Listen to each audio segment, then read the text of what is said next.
Safety Forward Utilities Forum 2.0, our world's first workplace road safety management system. And we've got a very exciting webinar going through, a bit of a different approach for us as well. So for those of you who don't know me, my name is Jerome Carslake. I'm Director of the National Road Safety Partnership Program and the many things that it does. Check us out on the industry website or follow us on our social media. Just to let you know, our session is going to go around for 40 minutes, probably a little bit less now because we just started a little bit late. We're just having a little bit of a technical issue with one of our presenters with their sound not working, the joys of technology these days.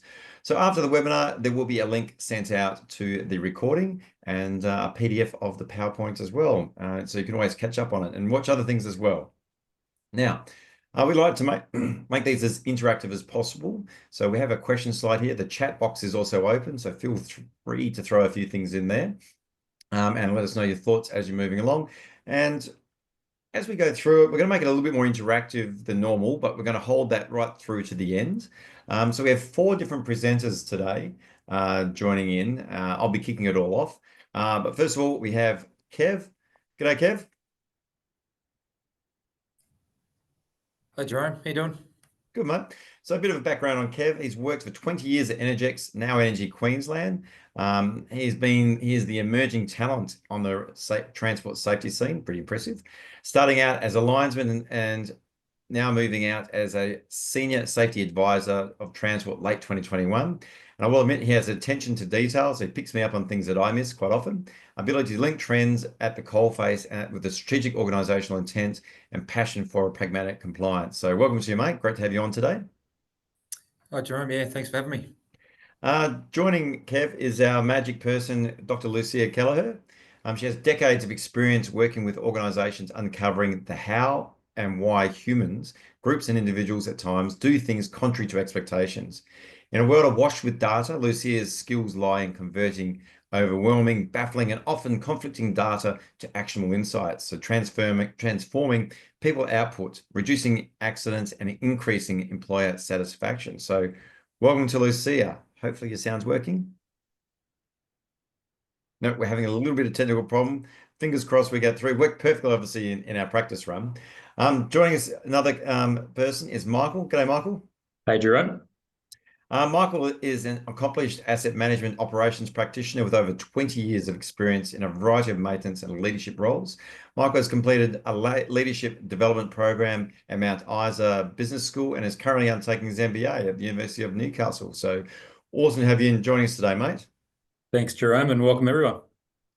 And closing us out is Nick. G'day, Nick. Hey, Jerome. Hey, online. So Nick brings more than 7 years of fleet management experience to continue with Tassie Hydro's 11-year commitment to the program, with a medium-sized fleet traveling more than 6 million kilometres each year on challenging roads and conditions. I must admit, you guys cover a lot of ground because Tasmania is not that big. Correct, we do. Yep. In addition to a general interest and passion for vehicles, Nick is particularly interested in developing Hydro Tassie's fleet reporting capabilities and the organisation's transition to electric vehicles. So great to have the 3 of you on board. And what we thought today in our approach, which is why I'll take you through the agenda now. There we go. So our agenda really is touching on the origins, the why, how it sort of came about, what actually is the forum, and why do we say it's a world's first, the what. And then there's nothing like us, we can say and talk about it, but the best thing is to really dive on in and hear from the people who have been joining it and coming along on the journey and hearing from their point of view as to what are the benefits. And then our goal is then to really open this up and have a discussion. We'll throw in, and trust me, it's not hard to throw in discussion with these 4 people and bounce them around and give some sort of context. So I'll keep moving on. So for those of you who don't understand the origins, the Utilities Forum started out back in days when the ACT Road Safety Trust still existed. It sort of evolved a little bit since then, and it still exists in a different sort of form, slightly different name. But where it came about was we submitted a project proposal way back in, I think it was 2014, to make the case on let's look at what benchmarking could look like for organizations, because a lot of our partners are asking, well, where do we sit in the lie of the land? So what we held was a benchmarking. We held a number of sort of workshops up the East Coast and over in WA. And the incredible thing was with those forums, we had an incredible number of utility companies come along. And they all sat there and it was just watching them sit as a group at a table and they just bang, they'd click instantaneously and they'd bounce things around. What are measures? What's going on? How does this all work? And things were going through and comparing to each other, how they're making things happen. And following on from that, when we had the sort of forum angle, we sort of flowed through and said, okay, as each of the partners left, they sat there and they went to us, this is awesome. Could you do it elsewhere? It wasn't until finally we're over in Perth, we had Shane Sharple step up to us and he made the point to us and said, you know, first time we've ever been together as a group over in WA, even though we work in the same suburb, can you do this nationally? And just so happened we had a number of other organisations ask the same questions of us. And that then led us to doing the first forum, which is hosted by SA Power Networks in Adelaide. And that really sort of kicked it off. And we sort of framed it around the benchmarking framework that we sort of developed as part of that sort of process. And you can just see here the number of organisations that hosted it as we moved around the country. And back in the day, the approach was we had a template, organisations would complete it. It wasn't really apples with apples, but it was more what they had internally. And the key thing was saying was, are you moving towards putting things in place? When we had a small bit of COVID interrupt, and that's when I think we began rethinking what it looks like. And it wasn't until the 2022 forum, which was hosted by APA down here in Melbourne. I think a bigger push was saying ESG reporting is coming in, other things are changing. How can we make this more into a more credible benchmarking, ESG based? Where does the vehicle sit? What can we make this look like? And that really led us to revisiting it. And we sort of tested as a pilot, and that's when we sort of moved. I couldn't fund that as a program. So each of the partners then went through and actually paid their own way. And then that allowed us really to delve into apples with apples, looking at different measures, those sort of components. And we sort of tested it. Optus hosted that one in Sydney. And I guess the real model took off when we hosted down at Hydro towards the end of in November last year. And we saw all the partners come together and we saw quite a different approach. And we took all the learnings of the other years and came together. So it went very, very well. And that's what we're here to talk to you today. We're going to walk you through the process, how it all structured and worked. And then you're going to hear from a couple of organizations as to why they're involved. So hopefully now, Lucia, are you there?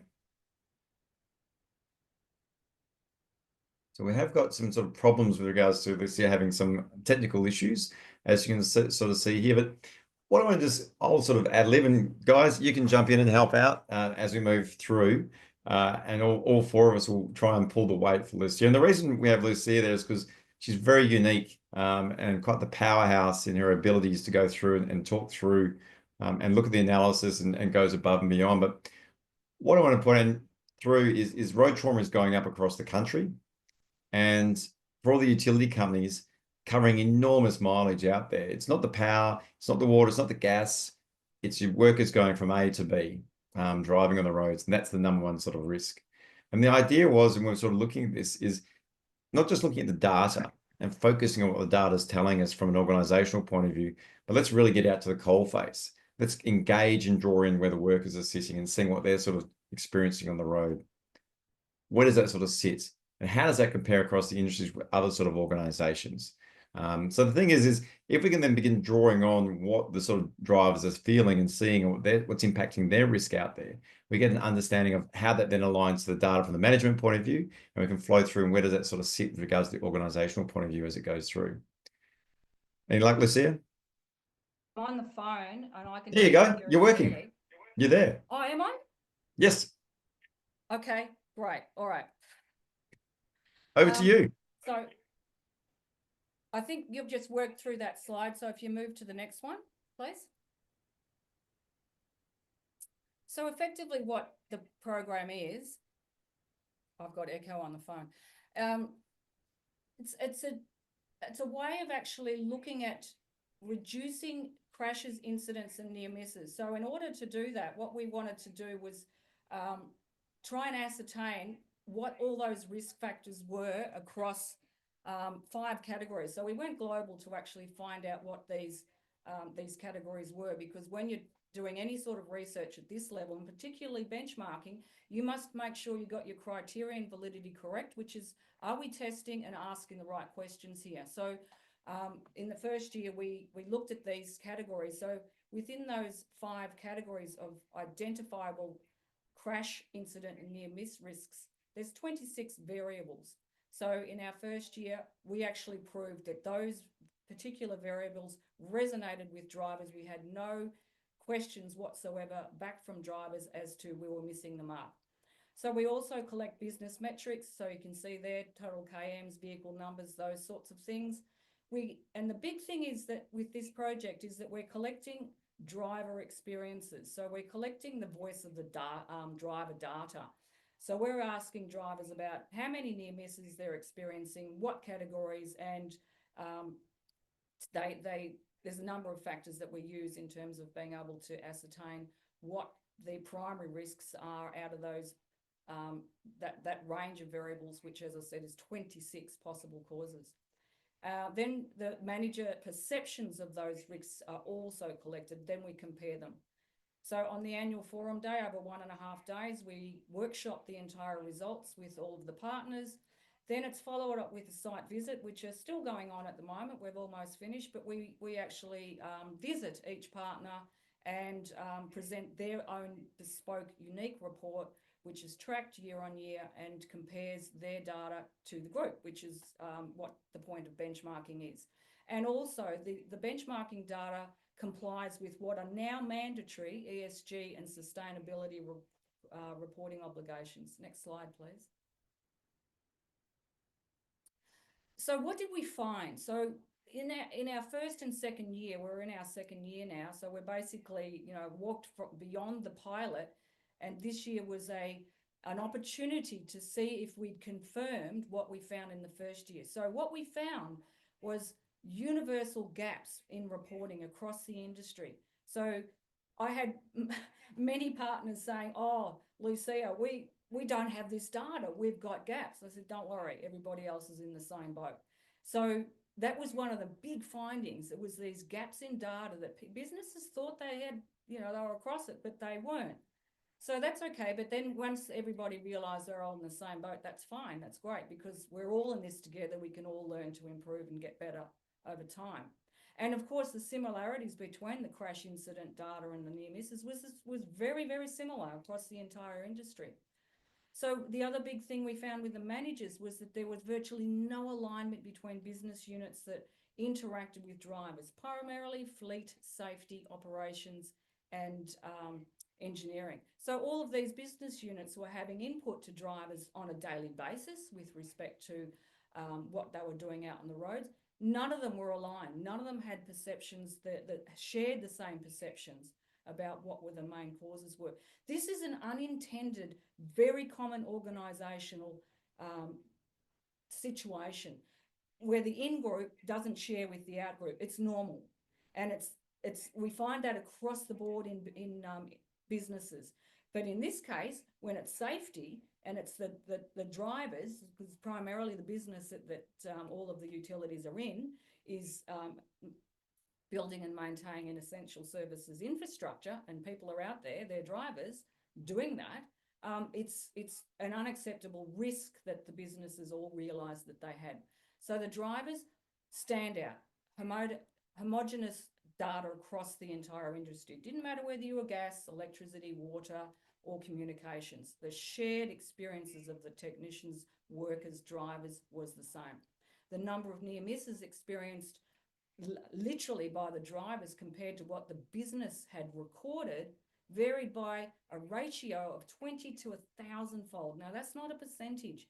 And this was quite a bit of a sort of big wake up for businesses in the first year, because they realised they were missing had big gaps in terms of their understanding of what the drivers were experiencing out there. Also, we collect verbatim comments in the driver data, which is imperative, because the numbers are the so what?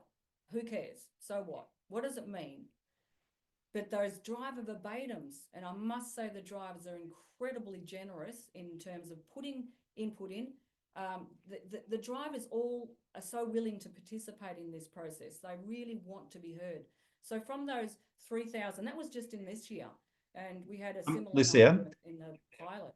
could you just try to bellow a little bit louder, please?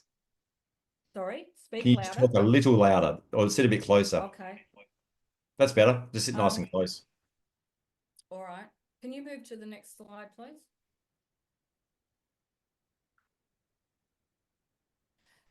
So this is just an example of a couple of the outputs, and this, like, it may look kind of gobbledygook, but what we needed to try and do with this program was, what are those leading risks? We know there's 26 possible factors.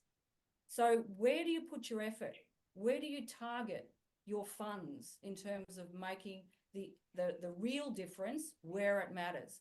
So we engaged marketing science analysis techniques.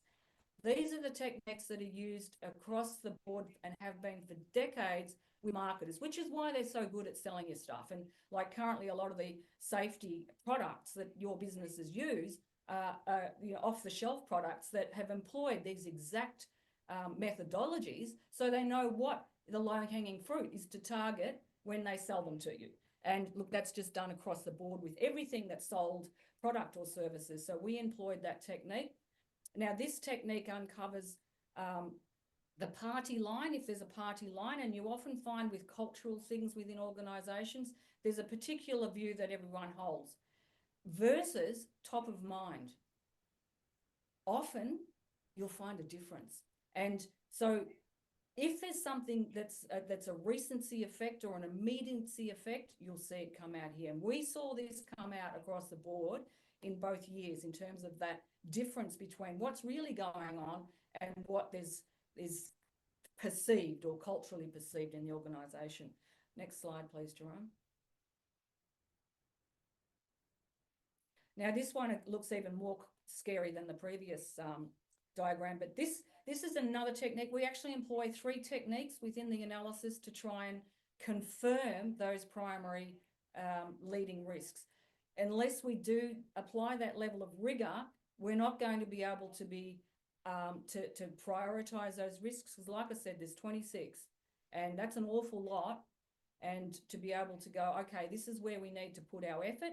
So this diagram effectively will show you, so those larger ellipses or circles, ovals there, the environment, driver and work category, that tells you that those categories are the ones where the risks are lying. And then it'll give you a percentage of an impact. So the higher the percentage, that means that's having a much higher impact on your organisation. And then there's a risk score, so that will also tell you. So that those square charts on the right-hand side there are called an impact matrix, so a risk impact matrix. That will also tell you where your high risk are. So you can see on those two that you can see where those high risk factors are. That's how we actually are able to ascertain where the organisations, as a group and individually, need to put their effort. That's my last slide. Just a quick question before I move on as well, Lucia. Obviously, just said then that's the general sense for everyone. So for it, was there much variability between all the individuals on what we see there? Yes, there was. And there was a couple of partners who had specific issues and specific concerns that there was the thread of those concerns came all the way through, and it was highlighted on this. And so with those site visits, that a couple in particular, we've been able to achieve dramatic change within the understanding of the organisation. Oh, okay, so that's what's causing that. They knew the issue was there, but they didn't know why, and they didn't know how to do anything about it. So yes, absolutely, it shows up. That's why this stuff's so powerful, because marketers use it and they don't get it wrong when they're selling us stuff. So, you know. And I guess that's a key thing as we move now on to the next one's delving into the why. Like a lot of people sitting, oh, I'm not surprised that's what the problems are. But I think the key thing is we're not leaving people with a problem. We're looking at understanding the problem, beginning to move to solution mode and how you can actually go through and address the problem. Yeah, absolutely. And that's what the site visits are about. We workshop it. And when we're inside the organisations on those site visits, none of this actually comes as a surprise. They knew things were in the background. They knew things were there, but it was like, we kind of know that's there, but we don't really know we haven't got that confirmation, and we really don't know how to deal with it. And again, this is like a map. It gives you the map, and it just gives you an explanation of why and what you can do about it. Awesome. So I think it's a perfect segue now to hear into the guys as to why they're part of it. So over to you, Kev. Thanks, Jerome. Thanks, everyone. Yeah, so I'm just going to quickly just take through a bit of the reasoning why EQL sort of came on board with the Utilities Forum 2.0. There's lots of benefits. Jerome, if we can move forward. Just for those that aren't aware, so Energy Queensland, largest wholly government-owned electricity company, are made up of 4 businesses. The top 2 there, Energex and Ergon Energy Network, the distribution electrical entities for Queensland, for the whole state. And the bottom 2 there, we've got Ergon Energy Retail, and we have Eureka, who are our integrated energy solution provider. So a lot of your large renewable projects in Queensland and around Australia. Quite a large organisation. We do cover the entire state. If we can go to the next 2 parts, please, Jerome. Whilst being a large electricity company, you may be forgiven for thinking that electricity is the greatest threat to health and well-being of our people, but it is definitely, in fact, it's driving well and truly. Last year, our people drove around 63 million kilometres, so about 164 trips to the moon, 1,500 laps around the equator. It's done in all environments, all conditions. So whatever you choose, urban, regional, rural, stormy, dusty, you name it, we're there and we're driving in it. So this slide here, look, lots of stats. We're not going to go through all of these because for this conversation, there's 3 in particular. And we can highlight a couple now. So 1.7 million square kilometres that we cover, 1.7 million power poles, 210,000 kilometres of power lines. So you can imagine at some stage our people are driving this and we're doing it every single day of the year. Now, why are we part? Let's break this down into a couple of sections. First one being, Jerome, we need to solve stuff. What does good look like? It seems like a really simple question, but when I first came into this role, I was sort of told, what do I need to look at? What do I need to do? It was pretty easy. It was go get a whole heap of data, fleet numbers, kilometres driven. What does that look like? How many incidents? How many infringements? And that's about it. And we compare it year to year. But what does that actually mean? Does it mean how we're going, other than comparing it from the previous year? It doesn't tell us actually if those numbers are good. And if you go and choose, you can use government data for serious incidences and hospitalisations. That doesn't tell you for a corporate entity or industry. We move on there. So it's not enough to look at your own data in isolation. That is not going to tell you what you need to know to make genuine change. So a bit like the figure on the right-hand side, I liken it a bit to if you stand there looking down at your own shoes, you're not going to learn anything. Great shoes, but what's everyone else wearing? Do you need to wear them? Are they the right shoes? Do they fit? That's particularly where I felt this area was, and it was a new role for our business, to be fair. But we were just standing there looking at ourselves, and that's not going to gain us anything, and then we're going to not get any growth out of that. Yep, look up and out. So how do we know what good looks like? The numbers are dropping, so we're going excellent. That's not always the case. You're counting on accurate data. You're counting on the right inputs coming into your business. So we needed to understand more. What I've found is the peer benchmarking, sharing initiatives and outcome, that's what good looks like. It doesn't mean that what you're doing isn't right. But unless you're not asking the right questions of others, you're never going to know the answer to that either. And a big one for me there is that work is done versus work is imagined. Once again, this is all about the data. We're reliant on great data, majority of the time, but that's not always telling us the full story. So the beauty of the Forum 2.0, we have the driver surveys, we have the manager surveys, we site visits, you're curious, you're asking way more questions than just utilizing data to make some sort of judgment and assumption based on the facts and figures that you have at hand. So this particular program is unbelievable for getting all different angles to understand your situation. And unless you ask all those questions, once again, it's only one dimensional. So ask questions, hunt for answers, fill in the gaps and what you know.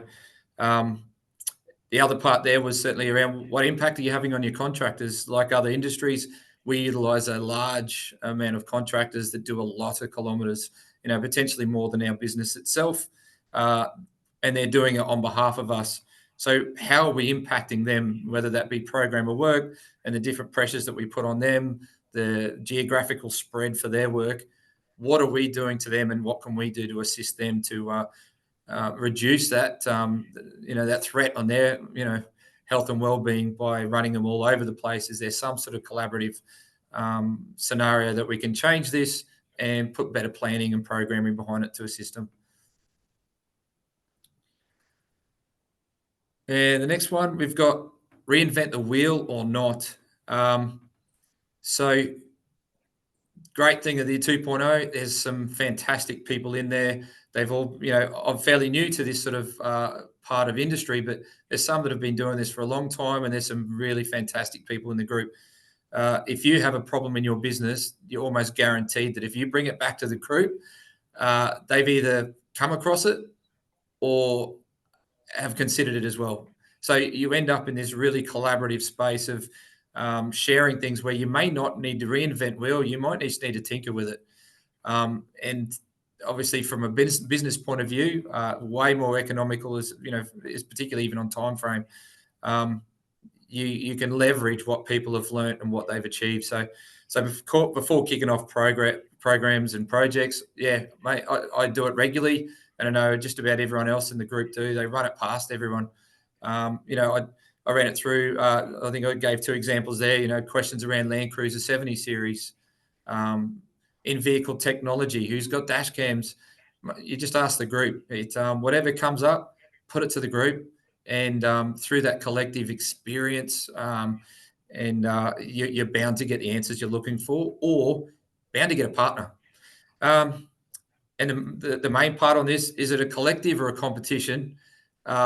It's definitely a collective. Nobody's sitting in there comparing that who's got the best systems, who's got, we got the best incident rate, as far as the lowest. Nobody's sitting there doing that. It is truly a collective. We help each other. Road safety, like I say, is not a competition. The forum, like-minded people for a common cause. That's the mindset of this entire group. It's a trusted space with no judgment. So if people are having a hard time on a particular topic, this is the forum that you can bring it to. Because once again, everyone in that room is going to be understanding. And if they haven't been through it, is probably an area of concern. And that last point, I've never left a meeting without being inspired to challenge myself. It's the kind of place you leave with notes of, I'm going to look into this. I'm going to go and try this. I want to ask someone about this. That's the kind of forum that I get out of it every time, and I'm pretty sure from the people I talk to, it's exactly the same. So, look, hopefully that gives everyone a bit of insight on from an EQL point of view. That's why we wanted to be part of it, and for those that aren't part of it, hopefully there's something that you might see in there that I've mentioned that resonate with yourself. And just to finish off, Jerome, I think there's just one sort of quote that I had come across that I think fits in with this actual forum. And by working together and building on our strengths, we can accomplish great things. That's this group. We jump all on board, and we can make industry change, which particularly I think about for our regional and rural communities in particular. That has a lasting effect in those communities. We have a big influence in them, and we have a chance to pull together and do something really good. So, thank you very much, Jerome, and thanks everyone.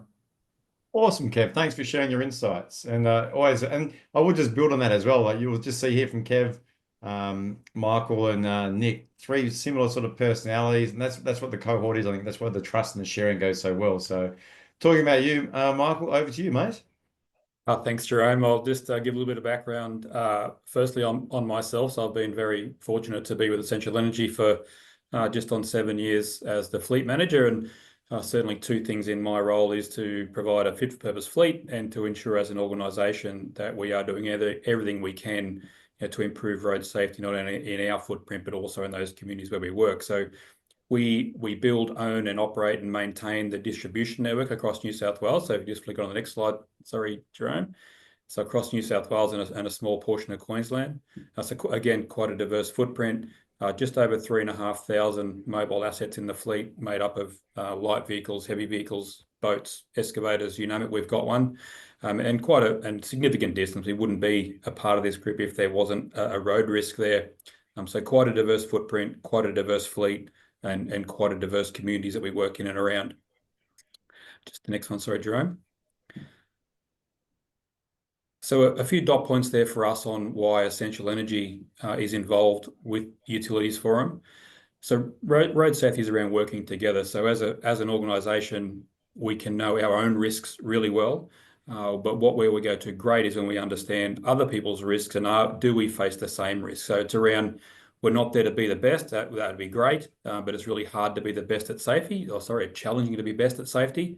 But what you can be is better than yesterday, and you can do that by knowing the risks on the road. And the great thing about the forum is that we ask the people behind the wheel around what risk they see.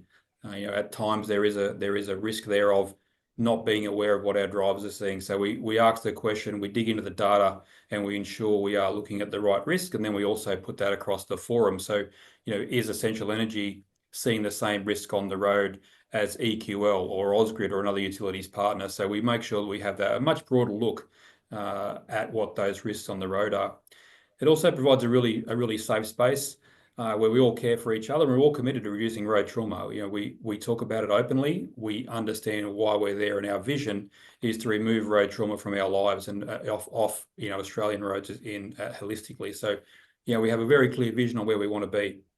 And what the data does is supports that, as I mentioned, that broader understanding of those transferable road risks. We see the risk that we face in the workplace is similar to what we face in our personal lives, and it's transferable. So how we drive during the week is most likely how we drive on the weekend with our families. So we see those transferable risks, and it gives us a collective effort to mitigate those risks, to understand exactly what we are up against and implement initiatives along the way to reduce the risk. And as I mentioned, all those initiatives now, we're very fortunate to have our own road safety program, which is Towards Zero, supported by Transport New South Wales. And we actually implement the data. We review the data with our team, with our working group, and talk about what initiatives that we can implement to help us. So whether it be through a recovery practice, whether it be through a fatigue initiative, there's lots of initiatives that we pick up off the back of this group. And I guess the one question people would love to ask is, does it work, and how do you know it's working? I can honestly say, yes, it does work. I'm committed to making it work, doing the best we can with the group to ensure that we have got success. And the very last slide shows you now, acknowledge it's only one metric. There's lots of metrics that we measure as a business. This is the one we talk about, an asset performance rating. So this is all the speeding, transgressions and harsh brakings and all the bits and pieces that the asset does in its life. And you can see the trend line. The reason the trend line goes down is because we consistently raise these risks. We consistently understand our risk, and we implement initiatives to mitigate the risk, and we move on to the next one. And that's how I know it works. Acknowledging that's one metric. There's plenty more in the background. So like I said, it's not about being the best or being in first place. It's about being better than we were yesterday and being open to share those experiences, what we see across the roads from a utilities perspective. Thanks, Jerome. Thanks, Michael. And I love that line about it's not being the best, and that's the complexity. There's so many different measures, and there's so many things going on. I think that's what helps you get the insights for understanding those elements, and draw the tidbits from other partners to help build and improve where you are weaker in. Exactly. So over to you, Nick. Thanks, Jerome. I'll get you to flick to the next slide, Jerome. I'll give a bit of an intro of who we are. So if you haven't heard from us, we're a hydropower generator. We've been doing this for a long time. We're a state-owned GBE. We've also got a lot of knowledge within the business. So we're a leader in renewable energy, obviously, but also hydropower, water management, and dam safety. So we've got an arm, Intura, who actually do consulting work across the world in this space as well. So we're pioneers as far as the hydropower scene, but we're also trying to be pioneers with the safety as well. We're a very safety focused organisation with some of the conditions that we work in and some of the assets that we have. Bit of an overview of what we are as well. So 1,300 employees. You can see our generation there. That might mean something to some and not to others, but we're an important provider of dividends to the state government for reinvestment. So yeah, we contribute significantly each year, and Tasmania relies us just to keep the lights on, so to speak. As I said, we also have Intura, which is our consulting firm, and also Momentum Energy, who retails in Victoria and the Bass Strait Islands. Thanks, Jerome. Next slide. We've got a relatively small fleet compared to definitely Michael and Kevin online, and also probably most of you online as well. But it doesn't go without its own challenges. So you can see the ratio of vehicles and assets there. They traveled 6.3 million kilometres last year. That's 10% of Kevin's mileage, but on a small island in a land where there's no freeways, it's quite challenging mileage. I'll just get you to go to the next one. Thanks, Jerome. So why have we been doing it? So we're proud to be the members since it was first formed in 2014, thanks to a couple of my predecessors. We like to keep that momentum going, especially into this new phase. As I said, 6.3 million kilometres driven. That's the highest ever, and we're able to track that more accurately now. And it's getting more and more as well as our assets need refurbishment, as we're taking on new projects, the construction, etc. So very mindful of that increasing as are the risks. So when we went into this, I guess we don't know what we don't know. So we like to think that we understood the business, our drivers, our risks, and there's a couple of things that came to mind that may have popped up that didn't. And in the end, we confirmed that we understand the business well, and there was a good understanding between both drivers and managers, which was excellent. But you can't just pretend that everything's okay and you think, you've got to at least test the water and try. So for us, that was only, the cost, less than cost of maintaining one vehicle for a year, which is absolutely nothing in the scheme of a whole fleet management and WHS budget as well. So echoing what Michael and Kevin said, we've all got the same risks. There's the vehicle technology, which is emerging, lots of distractions. There's just general driver behaviour, which we always are monitoring. There's environmental conditions. Obviously, Queensland has different environmental conditions to New South Wales, and the same with Tasmania, whether it's heat or wet, snow, etc. And there's obviously third-party risks. So we find down here that tourists often veer to the wrong side of the road, or roads aren't that wide enough to accommodate vehicles in some turns. So there's all that sort of stuff that plays in with our drivers just trying to do their daily jobs. Echoing the other guys as well, it's a close, honest, respectful and sociable nationwide network. So we find that we're a bit isolated down here. We've got a good network, obviously. I know that probably a couple of colleagues from other utilities are online, but we really rely on the national network to get a bit more input and a bit more perspective as well. And it's been really valuable since I've begun this role as well.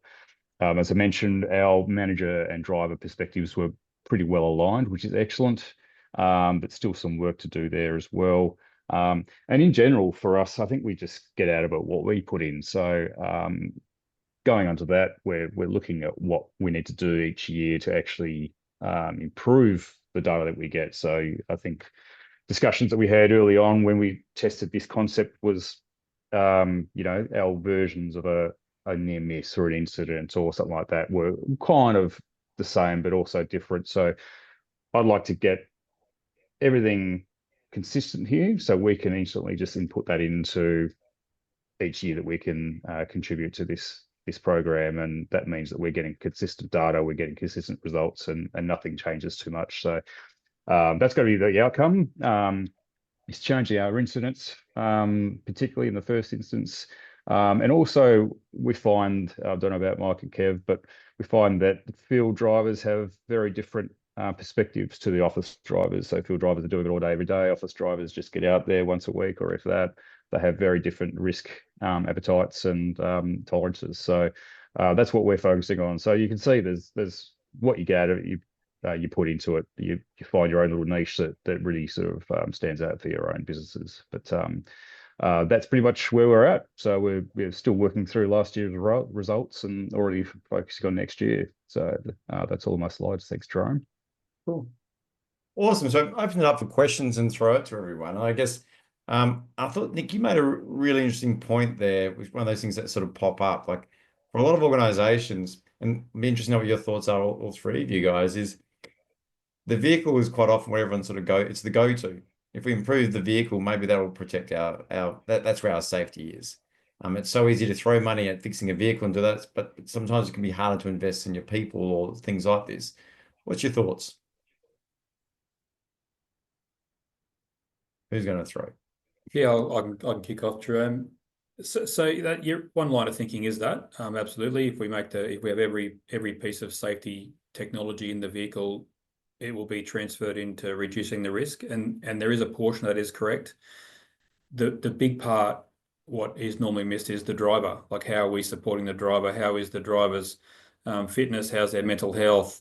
How's their understanding of the operation of the vehicle? There's a whole lot goes into it before we actually move. So when a vehicle is stationary, the risk is quite low. The minute it moves, the risk profile certainly the trajectory changes direction. So it's around supporting the driver, and that's listening. That, listening to what that driver is saying around what the risks are, acknowledging we are all different. We are all put together differently from a culture perspective and also from a human perspective. So it's about listening to the driver, absolutely ensuring the vehicle has got everything available we possibly can in the parameters that you have to operate with around safety technology.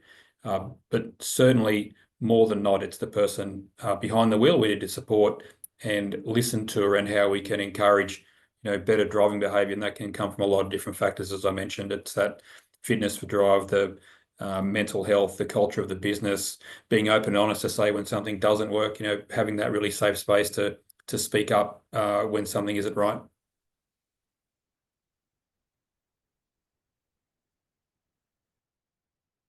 Yeah, Nick, anything to add on to Michael?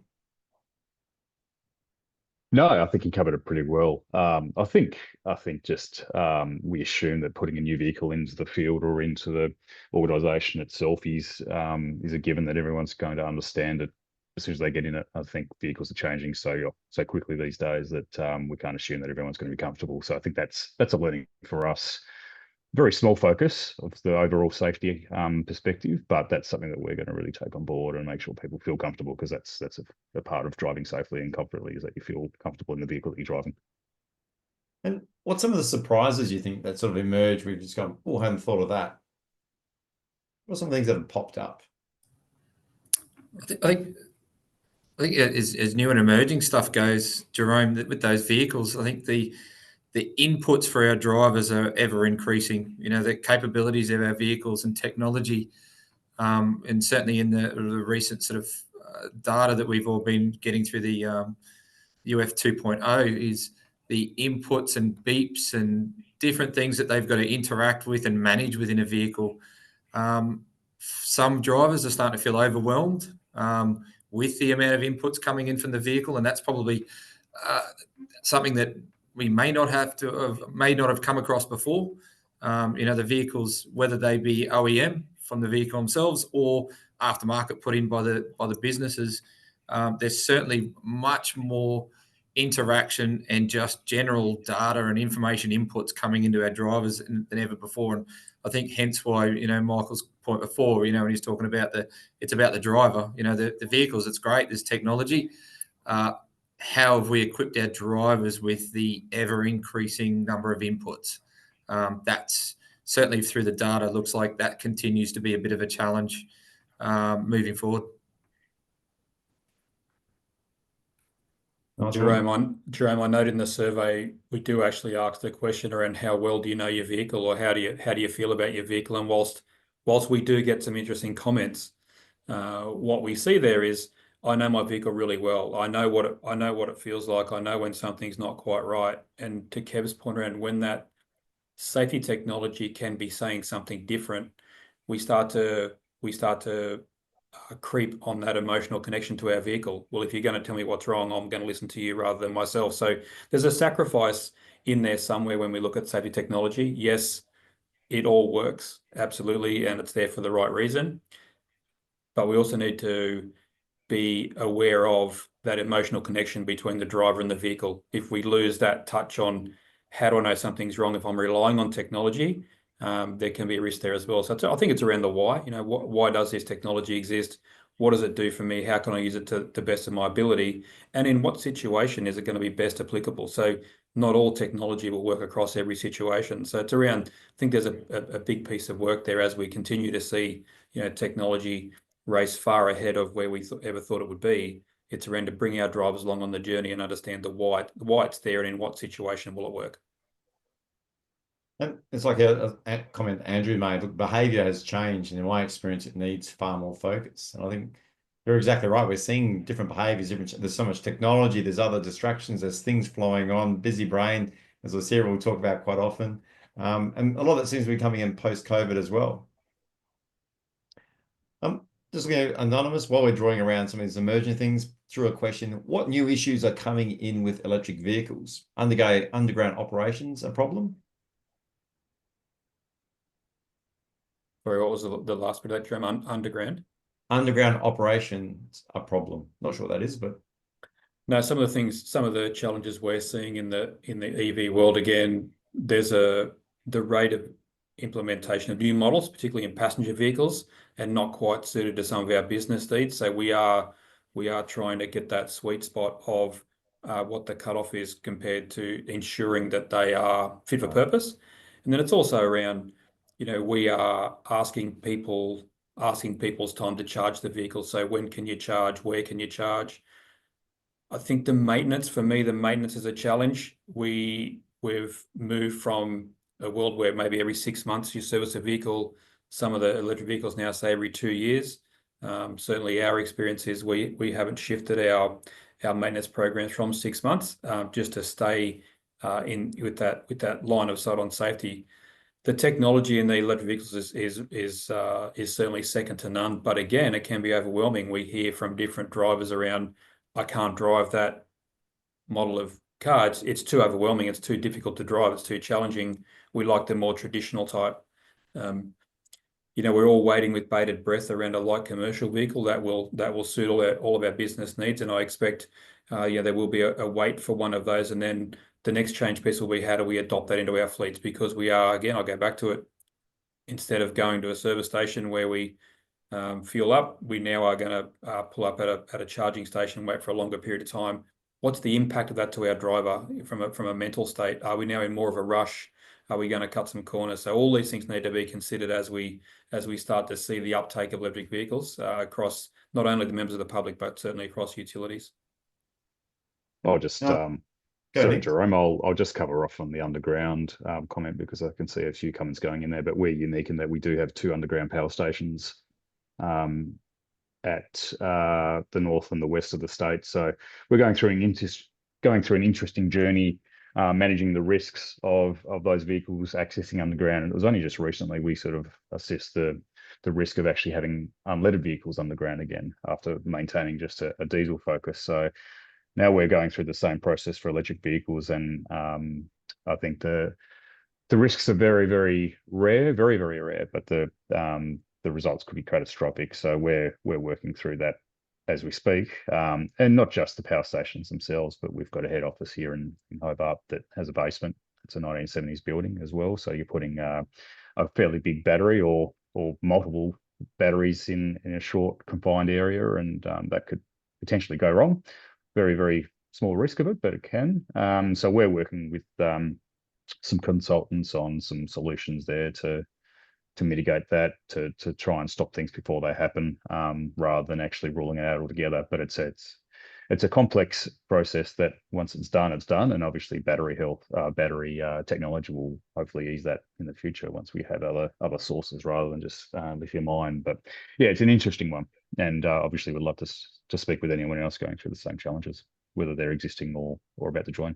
And Jerome, from a distribution network perspective, we are certainly promoting the uptake of electric vehicles across our network to help us from a distribution point, so we can capture some of that excess solar and excess energy during the middle of the day and redeploy it over night time. So, we are certainly out there promoting, and that's so there's two lenses there, one from a fleet lens and one from the network lens. So certainly promoting on both ends. It's around what is the mix, and then also the improvements in electric vehicles from vehicle to load and vehicle to grid. What's the impact of that has to not only to our fleet but also our consumers, our customers out there in the field. So. And just point of the opportunity, like we always do like an icebreaker before, and like this year, we had one of the big OEMs come along and the vehicle's sort of popping up and we're seeing it even before it was even known about. They came and spoke to the whole group, asked them and tested the thought, I guess the brains trust. What should this vehicle look like? What do you need into it for us to tick the box? How can it help out your organizations and sense check it with you? And I thought that was a real sort of powerful moment of saying, well, the influence you have for all of Australia in that sort of sense in your sector.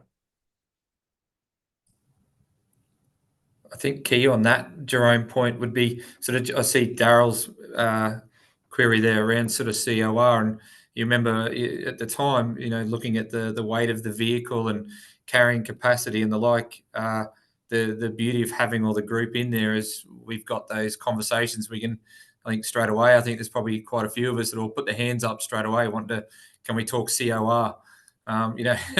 Even in that sort of light, rigid sort of space.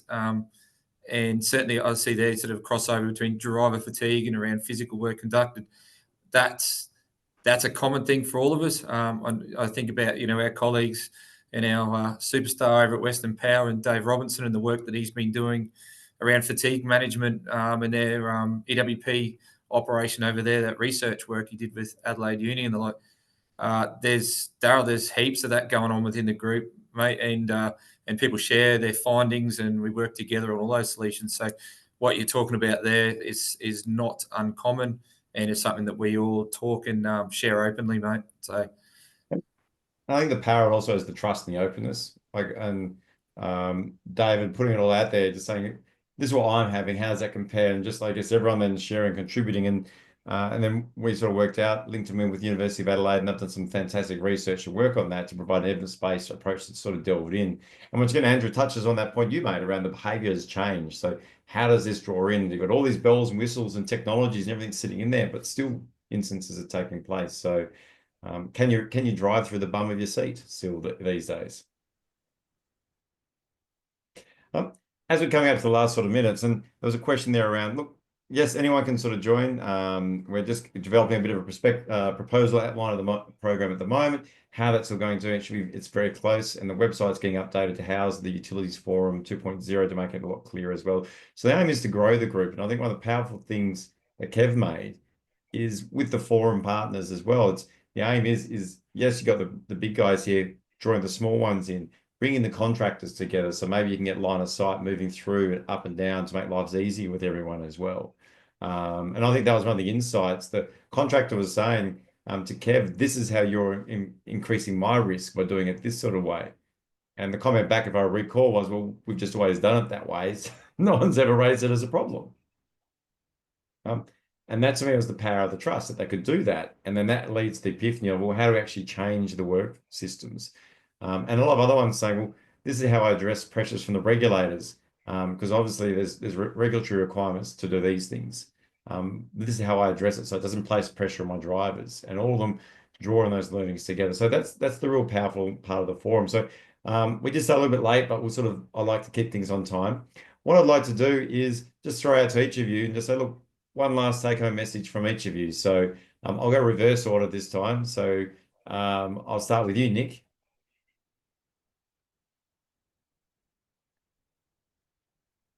Sorry, I was a bit slow to unmute myself there. Sorry, what was the question again? Sorry, John. One last take-home point, mate. Leave us. Take-home point. Look, you don't know what you don't know. You could just try it one time. That might be enough for you, but I think it's worth investing consistently in it. But I think you just don't know what surprises there might be out there. Nice. Michael. Jerome, I can't leave today without sharing. We all talk about how many kilometres we do, and we think that the more kilometres we do, the bigger badge of honour. It's confusing to me why driving isn't the same as every other thing we do in life, and the more you do it, the better you are. So for me, the more kilometres you do, the better you should be. That's a mindset shift around. It works in every other sport, skill known to humanity. So, you know, we should be with that mindset of the more kilometres we do, the better we should be. Geez, Kev, you got big shoes to follow, Kev. Talking of shoes, stop looking at your own shoes. In all seriousness, it is the best thing that we've ever done is look up, start talking to our colleagues in industry. The best thing we ever done. We don't need to build things on our own. This is a shared issue across the country. So there's no need to fly solo. So reach out, work together. We'll come up with way better solutions. Lucia, closing lines. I would just like to mention that the ESG is now here. This program, because it's benchmarking, it covers your compliance, which is why it was shifted to the 2.0 in the first place, because the partner that came to us realised that was happening. So there's a great extra benefit that you don't have to do any work for. Nice. Thanks, Lucia. From my point, it's just awesome seeing the collaboration coming together. We don't have to repeat the wheel, don't have to do it by yourselves. And you can see the like-minded souls here. This is why it's a pleasure doing all this sort of stuff. So thank you all very much for your time today. And look, hope to be involved and look forward to putting some of our case studies, sharing those sort of components as we move forward. So have a wonderful day and travel safe. Thanks, everyone. Thanks, everyone.